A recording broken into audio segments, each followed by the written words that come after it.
Hey, what's up, universe? Welcome to episode 25 of It's a Choice. So, I'm speaking a little quiet because I am in a house with some other people. I'm out of town and I'm trying to be respectful because it's like almost 2 a.m. here.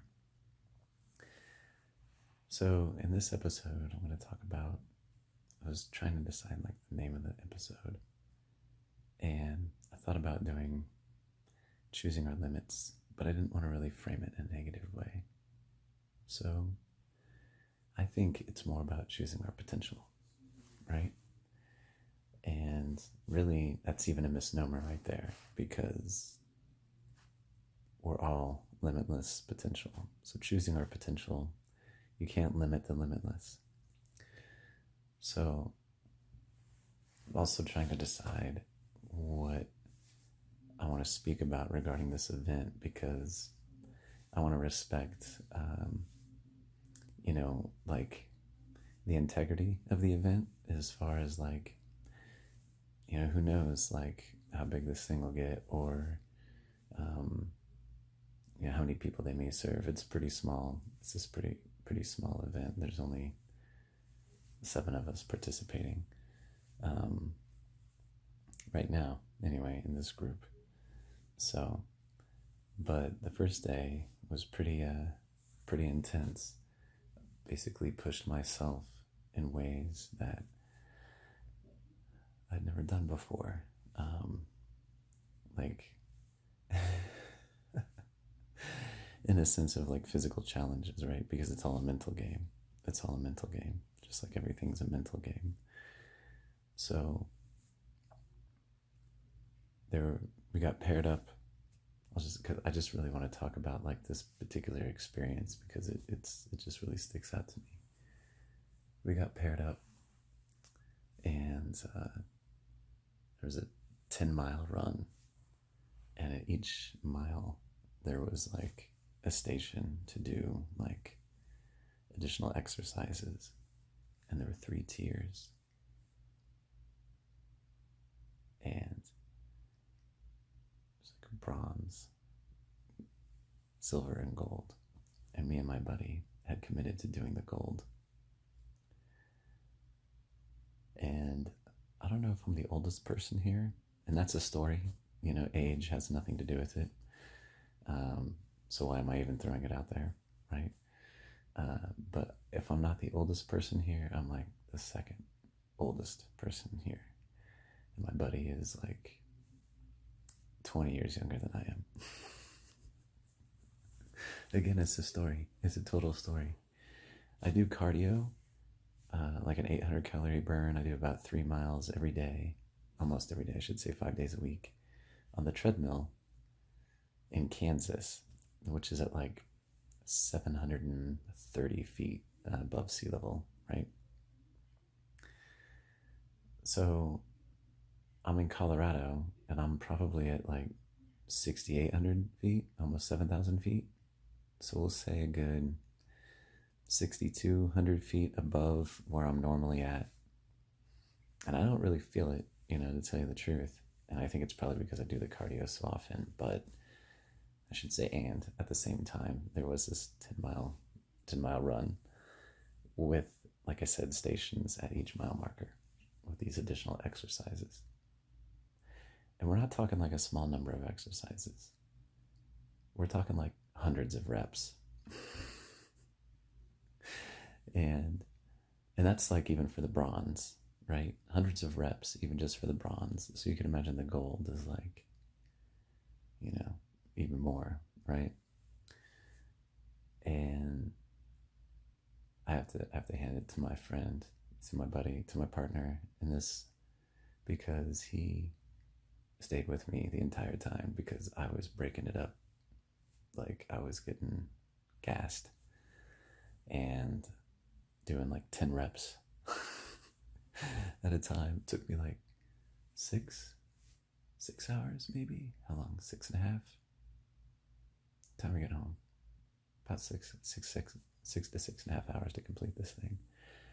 And I didn't run most of it, but I walked and I jogged some of it, that kind of a thing. Point being, I don't visualize myself as a runner. And there's a story I have, an identity that I have about how I actually hate fucking running. I'll do cardio all day long, but I don't want to run. You know what I mean? And so it was just funny to and not necessarily funny, it was, it was quite painful to go through this. The point is that,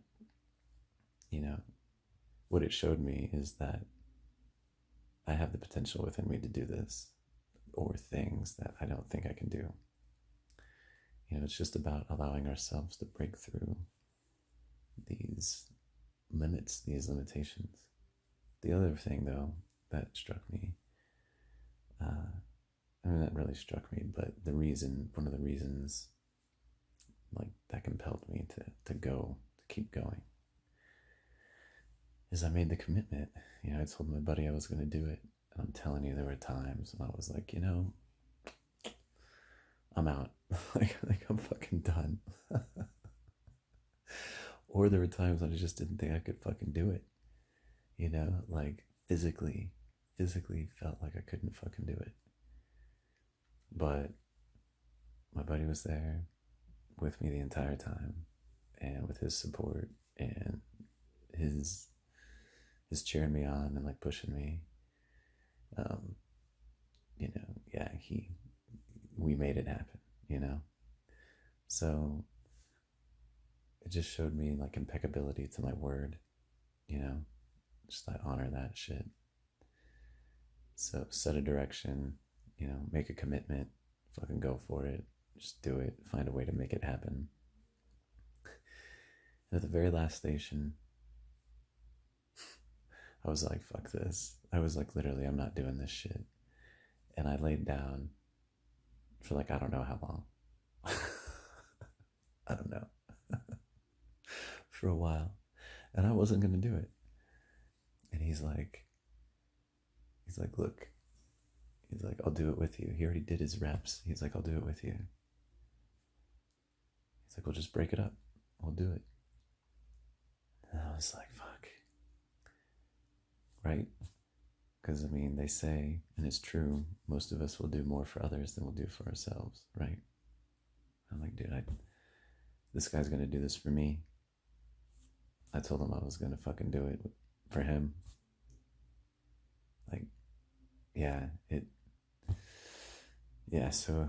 So yeah, he definitely pushed me through.